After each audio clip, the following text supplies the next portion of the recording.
Kia ora koutou ko te wihi mori ahau. I te ranei, today I decided after a really, really long time of thinking about this and like scrapping the video multiple times, I'm finally going to start talking about pūrākau on my channel. That's right, traditional Māori stories. So yeah, today I'm going to get started with one of the most important of our pūrākau traditional stories. That is our creation myth, specifically starting from Rangi and Papatūānuku and their offspring. So yeah, let's get into this.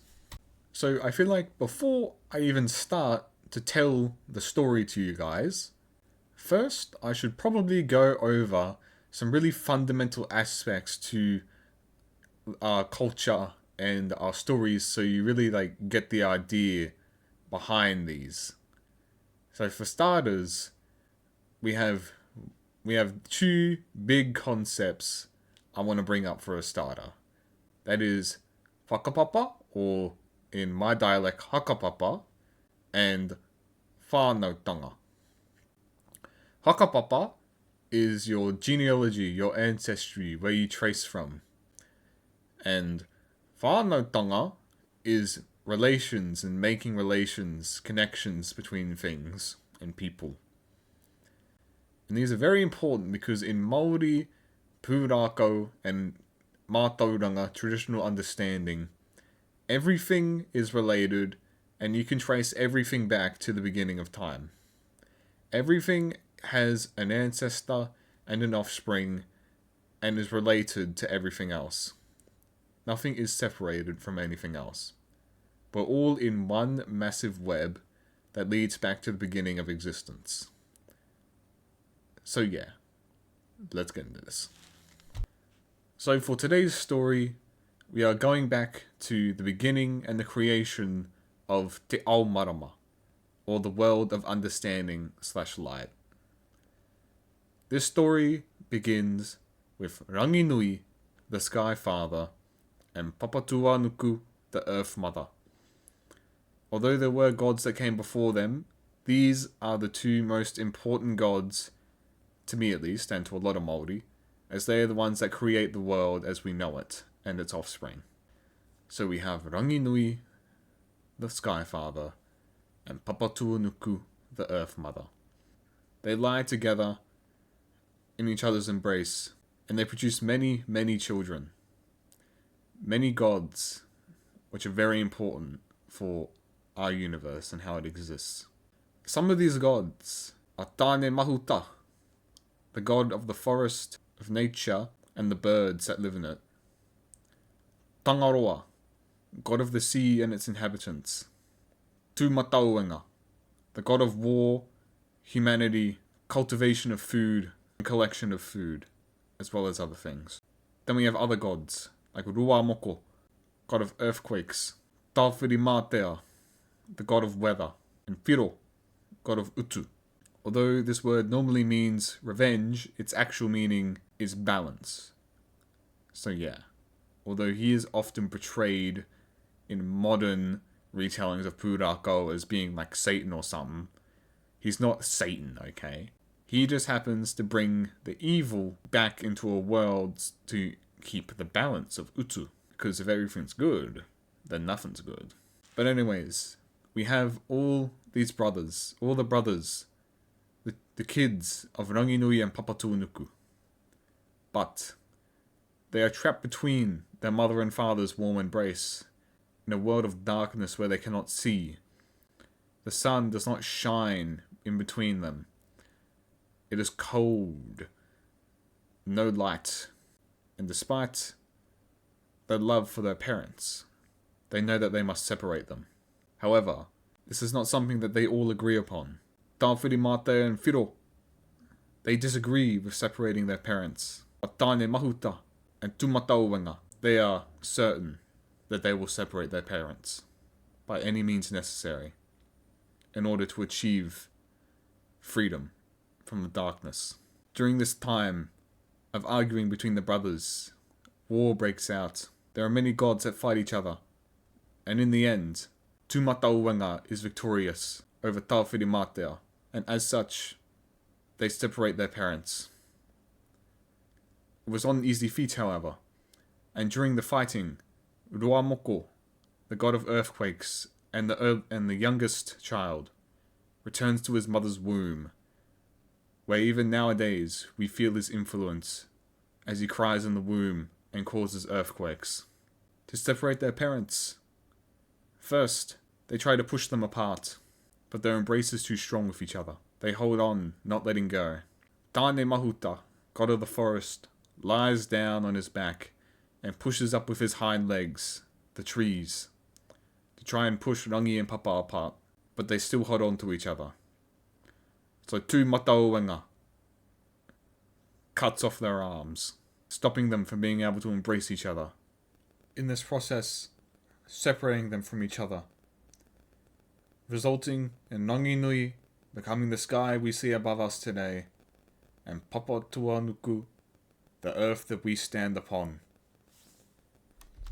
In this process, Tawhiri is deeply saddened and angered by the separation of his parents and with his brothers.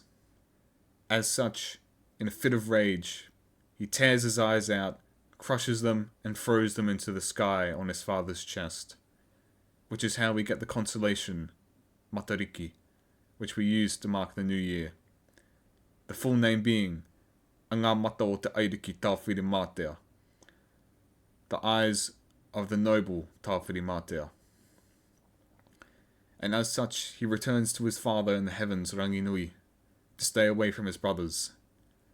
Now, an angry, blind god, he attacks us viciously with his winds and storms and lightning and all of his offspring, which cause destruction to our world with no remorse on anyone, anywhere, anytime, which is why we have natural disasters of weather. As well as this, Rangi and Papa, both deeply saddened by their separation, cry and weep. Rangi Nui's tears become the rain. Papatūānuku's tears, too, become the seas and the rivers. Despite all this sadness and suffering, with their parents separated, finally, the brothers can see the sun, Tamanui te rā, and have achieved and created Te Ao Marama, the world of light and understanding. After this, the gods that disagreed with the separation of their parents would go on to fight and have feuds with the gods that separated their parents, often causing harm to our natural world and to us. But after this, all the gods eventually ended up separating into their own domains. Tāne to the forest, Tangaroa to the sea, Tawhiri to the skies, Moko to the earth. The other gods to find their own place, and for the brothers to create their own offspring, their own creations, of which will become new gods and parts of our world as we know it.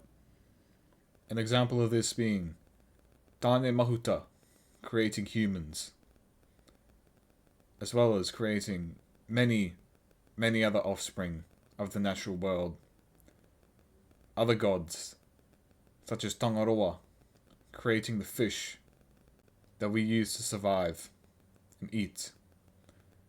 And other gods, such as Rongonui, taking the form of the kumara sweet potato, which we harvest to support our people.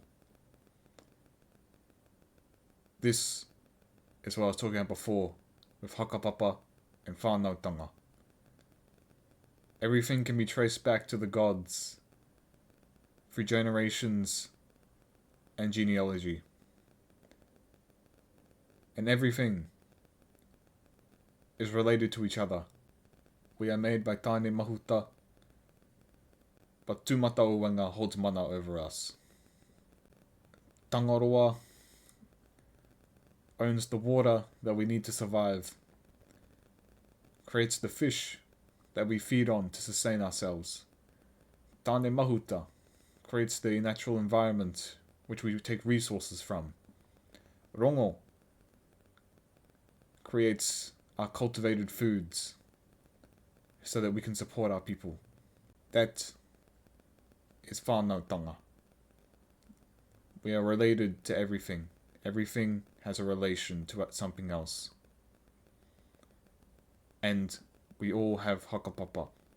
Back to the beginning of time. Me, the sweet potato, you, the trees. It all goes back to Rangi and Papa. So yeah, I thought that was a pretty important note for this. That is all for this story, but there are many more, which all relate back to this one. So yeah, I hope you enjoyed. Ka kite anō te whānau.